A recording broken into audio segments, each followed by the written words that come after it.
Hello दोस्तों, कैसे हैं आप लोग। और आई थिंक सब लोगों की तैयारी अच्छी चल रही होगी। देखो दोस्तों, आरपीएससी एसीएफ की टेस्ट सीरीज का जो लिंक है वो डिस्क्रिप्शन में मिल जाएगा। जिन्होंने अभी तक ज्वाइन नहीं किया है वो जाके ज्वाइन कर सकते हैं और अपने प्रिपरेशन को बूस्टअप कर सकते हैं। देखो दोस्तों, ordinary and partial differential equation में ऑलमोस्ट सारे टॉपिक्स हो चुके हैं। जो रिमेनिंग है, जो बचा हुआ है लास्ट, वो है पार्शियल डिफरेंशियल इक्वेशन। तो देखो, इसमें सबसे पहले दो चीज़ आती हैं। एक आता है लीनियर पार्शियल डिफरेंशियल इक्वेशन और दूसरी चीज़ आती है non linear partial differential equation. ठीक है।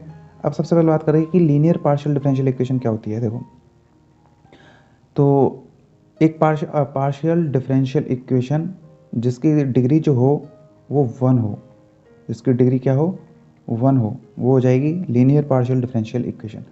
नॉन लीनियर क्या हो जाएगा, जिसकी डिग्री क्या हो जाएगा, टू और मोर हो जाए, जिसकी डिग्री क्या हो जाए, टू और मोर। ठीक है। यानी कहानी कहाँ पर अटक रही है, एक डिग्री पर अटक रही है कि डिग्री अगर वन हो तो लीनियर है, अगर डिग्री अगर टू हो या ज़्यादा हो तो नॉन लीनियर है। अब बात करते हैं ऑर्डर एंड डिग्री क्या होता है। वैसे मैं करा चुका हूँ पहले, लेकिन यहाँ पर क्योंकि ये टर्म आ चुका है इसलिए दोबारा बता रहा हूँ। ऑर्डर एंड डिग्री से क्या मतलब है। देखो, ऑर्डर एंड डिग्री क्या होता है दोस्तों। सबसे पहले बात करते हैं डिग्री क्या होती है। तो डिग्री जो है किसी भी डिफरेंशियल इक्वेशन की is the power of the it's highest order derivative. यानी कि डिग्री क्या हो गया, डिग्री हो गया power of its highest order derivative. Derivative इसका मतलब एक वर्ड आ गया इसमें ऑर्डर। तो ऑर्डर क्या होता है, हाईएस्ट डेरिवेटिव। हाईएस्ट डेरिवेटिव देखो एग्जांपल के थ्रू बताता हूँ, एक ही एग्जांपल बताऊंगा, उससे समझ में आ जाएगा। ज़्यादा करने की ज़रूरत भी नहीं है, समझ में आना चाहिए कि निकालते कैसे हैं इसको। D y d q y upon d x q plus 4 d y upon d x का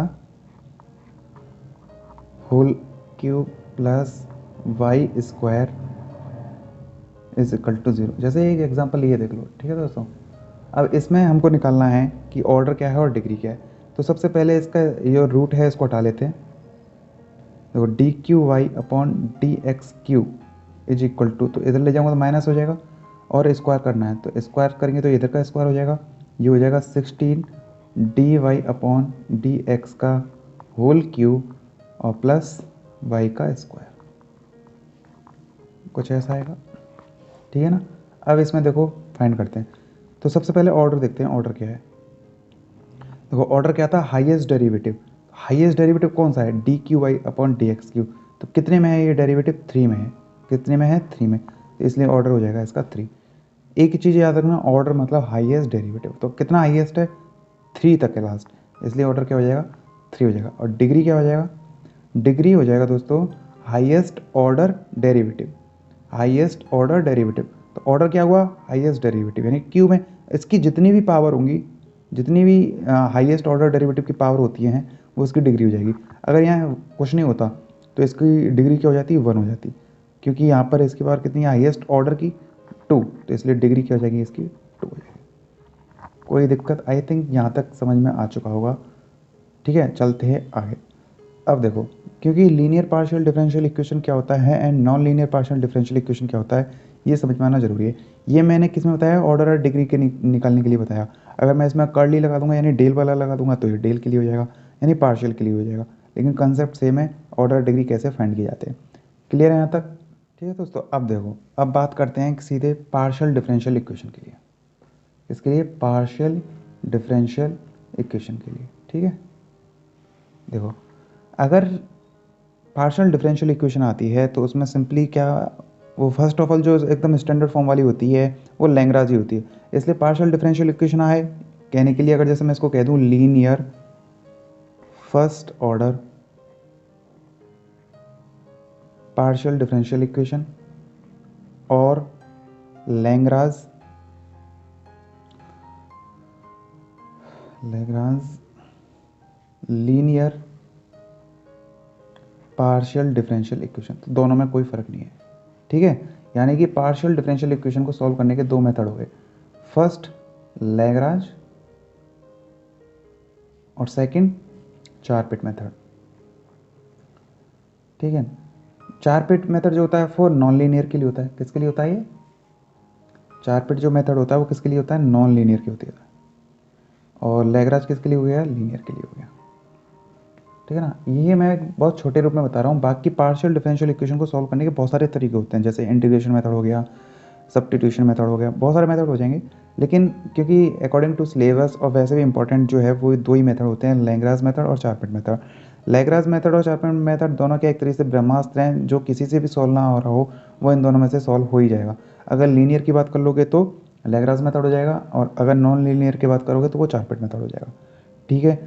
तो अब जब मैं पहले बता रहा हूँ लैग्रांज मेथड को, यानी कि किसी भी linear first order degree order के लिए पार्शियल डिफरेंशियल इक्वेशन को सॉल्व करना है तो कौन सा मेथड चलेगा? लैग्रांज मेथड चलेगा। तो पार्शियल डिफरेंशियल इक्वेशन जिसकी अगर स्टैंडर्ड फॉर्म किस तरीके से हो, स्टैंडर्ड फॉर्म किसी भी पार्शियल डिफरेंशियल इक्वेशन की अगर स्टैंडर्ड फॉर्म इस तरीके से हो, देखो capital P small p plus capital Q small q is equal to R. अगर partial differential equation having standard form in this way, तो इसमें भी क्या है, यहाँ पर जो P capital Q and capital R ये जो होंगे वो क्या है? Function of x y z है। क्या है ये? Function of x y and z. ठीक है ना। क्या है ये? Function of x y and Z है। जिसमें अगर मैं पी की बात करूँगा तो क्या हो जाएगा? Del z by del x. और क्यू की बात करूँगा तो क्या हो जाएगा यहाँ पे? यानी कि स्मॉल पी की बात कर रहा हूँ मैं यहाँ पे अब। एंड स्मॉल, देखो पी क्यू आर तो बता दिया मैंने, function of x y z हो गए। स्मॉल पी जो है वो क्या है? वो है del z upon del x, and small जो क्यू है वो है del z upon del y. तो किसी भी पार्शियल डिफरेंशियल इक्वेशन की स्टैंडर्ड फॉर्म अगर इस वे में हो तो वहाँ पर इस मेथड को अप्लाई किया जाता है। तो अप्लाई करने के लिए जो सॉल्व करने का जो तरीका होता है उसके स्टेप्स बता देता हूँ। देखो जो अप्लाई करना है, बाकी मैं क्वेश्चन के थ्रू बताऊँगा ही कैसे सॉल्व करना है। तो कैसे सॉल्व करना है, सबसे पहले आपको क्या करना है इसमें कि स्टैंडर्ड फॉर्म इस तरीके से गिवन होगी, इक्वेशन नंबर 1। ठीक। इसके बाद आपको क्या करना है, capital P capital Q capital R इसकी वैल्यू फाइंड करनी है। Find value of capital P capital Q and capital are, इतना काम हो जाएगा। इन तीनों की वैल्यू फाइंड करने के बाद में फाइंड करनी है एक्सिलरी इक्वेशन। क्या फाइंड करनी है? एक्सिलरी इक्वेशन फाइंड करनी है, जैसा कि अब तक करते हुए आ रहे हैं। उसको फाइंड करने का तरीका क्या होता है, एक इक्वेशन होती है, ये इसको याद करना है, सिंपल है, d x by p is equal to d y upon q is equal to d z upon r. Similarly Charpit method में भी यही होना है, लेकिन उसके लिए इक्वेशन चेंज हो जाएगी। दोनों मेथड में कोई फ़र्क नहीं है, बस इक्वेशन का फ़र्क है। यहाँ एक्सिलरी इक्वेशन इस तरीके से है तो चार पिट मेथड में एक्सिलरी इक्वेशन चेंज हो जाएगी। ठीक है। दोनों चीज़ आने के बाद में जैसे ही आपके पास ये पी क्यू आर की वैल्यू फाइंड हो जाएंगी तो इसको इसमें रख देना है। और अब क्या करना है, थर्ड में सॉल्व करना है इस एक्सिलरी इक्वेशन को, सॉल्व करना है ऑक्सिलरी इक्वेशन को। इसको ऐसे सॉल्व करना है, कोई भी दो पेयर बना लेना है ना।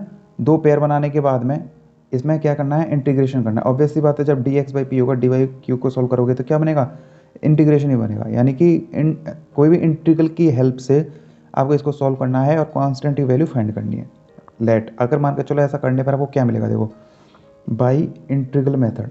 वैसे क्या है, आपको इसमें बहुत सारे मेथड, देखो इनको इस इक्वेशन को सॉल्व करने के लिए बहुत सारे मेथड होते हैं। एक सब्स्टिट्यूशन मेथड हो जाएगा, ग्रुपिंग मेथड हो जाते हैं, नाम के बहुत सारे मेथड हो जाते हैं। लेकिन आपको अपने बेस से, मैथमेटिक्स के बेस से इस इक्वेशन को सॉल्व करना है। पहले एक ग्रुप बना लो या फिर दूसरा ग्रुप बना लो या फिर इसका ग्रुप बना लो, किसी भी ग्रुप को बना करके वैल्यू फाइंड करनी है इंटीग्रल की हेल्प से, बाई इंटीग्रल मतलब इनकी हेल्प से क्या करना है, फाइंड करनी है कांस्टेंट की वैल्यू। जैसे कि मान के चलो आ जाती है आपके पास u equal to a and u equal to b, v equal to b. एक तो आपको मिल गई a और दूसरी मिल गई b, इनको सॉल्व करने पे मिला है कि ठीक है ना। तो यानी कि इसमें अगर मैं कहूँ कि u एंड v क्या है, u एंड v है function of x y z. क्या है ये? Function of x y and z. a and b क्या हो जाएंगे? इंटीग्रल कांस्टेंट हो जाएंगे, इंटीग्रेशन कांस्टेंट हो जाएंगे। ठीक है ना। यानी कि अगर मैं इसके बात करूं, जब ये सारा कुछ मिल जाएगा इसके बाद में आपको जो कंप्लीट सॉल्यूशन होगा वो क्या हो जाएगा दोस्तों, कंप्लीट सॉल्यूशन हो जाएगा एफ ऑफ जो इंटीग्रेशन कांस्टेंट आए हैं उनकी वैल्यू रखने पर, यहाँ रख देंगे उनको और ये हो जाएगा आपका ए और बी की वैल्यू फाइंड करने पर यू और बी की वैल्यू मिल जाएगी। इसको इसमें रख देंगे, तो कंप्लीट सॉल्यूशन जो मिल जाएगा वो यहाँ मिल जाएगा। अब देखो क्वेश्चन की हेल्प से मैं इसको बताऊँगा कैसे इसको सॉल्व करना है, तब आपको समझ में आ जाएगा कि इस तरह का जो लैग्रेंज लीनियर फर्स्ट ऑर्डर जो पार्शियल डिफरेंशियल इक्वेशन है उसको कैसे सॉल्व किया जाता है, वो क्वेश्चन की हेल्प से आपको समझ में आ जाएगा। तो यहाँ तक आई थिंक ये आपको समझ में आया होगा। सबसे पहले स्टैंडर्ड फॉर्म है, इसमें capital P capital Q capital R की वैल्यू फाइंड कर लो, एक्सोलरी इक्वेशन को याद कर लो, इसमें रख दो, किसी भी इंटीग्रेशन की हेल्प से दो इंटीग्रल के ग्रुप बना करके इनकी वैल्यू फाइंड कर लो, इंटीग्रेशन इसमें लगेगा, इसलिए इंटीग्रेशन आना मस्ट है। और उसके मिलने के बाद में क्योंकि इंटीग्रेशन होगा तो कांस्टेंट की वैल्यू मिलेगी, कांस्टेंट की वैल्यू को u और v मान करके इसमें इसके सॉल्यूशन में रख देंगे तो आंसर मिल जाएगा। ठीक है, चलो क्वेश्चन देखते हैं और क्वेश्चन की हेल्प से इसको करने की। देखो दोस्तों, इसको जैसे सॉल्व करना है, यह है एक्स पी दिया हुआ है प्लस वाई क्यू दिया हुआ है स्मॉल क्यू में, और ये 3z दिया हुआ है, इसको सॉल्व करना है। तो देखो आपको देखते ही पता लग जाएगा कि जो है कौन सी फॉर्म हो जाएगी, स्टैंडर्ड फॉर्म में क्वेश्चन गिवन है। मैं इसको लिख सकता हूँ x p plus small y q और इक्वल टू 3z। ठीक है ना, तो which is in the standard form, जो किससे कंपेयर कर सकते हैं हम इसको, capital P small p plus capital Q small q equal to R। ठीक है ना, स्टैंडर्ड फॉर्म एक तरीके से, ठीक है ना। तो कौन सा अप्लाई होगा इसमें, लैग्रांज लीनियर वाला हो जाएगा ना, लीनियर पार्शियल डिफरेंशियल इक्वेशन। ठीक है, तो कौन सा लग रहा है इसमें, लैग्रांज पार्शियल डिफरेंशियल इक्वेशन। अब देखो, तो अब पहले इसको कंपेयर कर लेते हैं। तो देखो स्मॉल p है तो कैपिटल की p किसके इक्वल हो गया, x के। ठीक है, कैपिटल Q किसके इक्वल हो जाएगा, स्मॉल y के। ठीक है, और R किसके इक्वल हो जाएगा, 3z के। सारी चीज़ें मिल गई। एक्सोलरी इक्वेशन जो हो जाएगी वो क्या हो जाएगी बताओ, एक्सोलरी इक्वेशन हो जाएगी dx upon capital P equal to dy upon capital Q equal to dz upon capital R। ठीक है, इसमें वैल्यू पुट कर सकते हो आप, सारी वैल्यू आपके पास हैं। dx अपॉन कितना हो जाएगा, x equal to dy upon y equal to dz upon कितना हो जाएगा, 3z हो जाएगा। ठीक है, इसके बाद में बताओ क्या करना है। अब मैंने आपको बताया था इसके बाद में कोई भी ग्रुपिंग कर लो, किसी भी इक्वेशन की ग्रुपिंग कर लो, आप कोई भी ले सकते हो, जैसे इन दोनों को ले सकते हो या फिर इन दोनों को ले सकते हो या फिर इसको और इसको ले सकते हो। ठीक है ना, देखो यहाँ पर जैसे मैं लेके चल रहा हूँ, सबसे पहले d x upon x is equal to d y upon y, मैं इन दोनों को लेकर चल रहा हूँ। ठीक है, तो क्या करना पड़ेगा, इंटीग्रेशन करना पड़ेगा जैसे मैं बताया था। तो इंटीग्रेशन करने से क्या मिल जाएगा, log of x equal to log of y plus log of a, कोई भी कांस्टेंट ले सकते हो। अब इसके बाद में क्योंकि 1/x का क्या होगा, लॉग एक्स। देखो इंटीग्रेशन आना मस्ट है, नहीं आता तो नहीं हो पाएगा। इसके बाद मैं यहाँ से बता सकता हूँ log of x is equal to कितना हो जाएगा, लॉग ऑफ ए वाई। ठीक है ना, तो x इक्वल टू क्या हो गया, ए वाई हो गया, तो a इक्वल टू क्या हो जाएगा यहाँ से, a इक्वल टू क्या हो जाएगा यहाँ से, x अपॉन वाई हो जाएगा। मैंने कहा था क्या निकालना है, कांस्टेंट की वैल्यू निकालनी है। ठीक है, यहाँ से क्या मिल गया, a equal to x upon y मिल गया। इसी तरीके से सिमिलरली क्या करना है, b की वैल्यू फाइंड करनी है। अब b की वैल्यू कैसे फाइंड करोगे बताओ, अब कौन सा मेथड ले लो, कोई भी और दूसरा मेथड ले लो, इन दोनों में से मतलब कोई भी ग्रुप ले लो दूसरा। तो बताओ, अब देखो इसमें आप ले ले, तो ये ले चुके हैं, तो बचा कौन सा, ये वाला, इसको ले लो, d y upon y equal to d z upon 3z हो गया।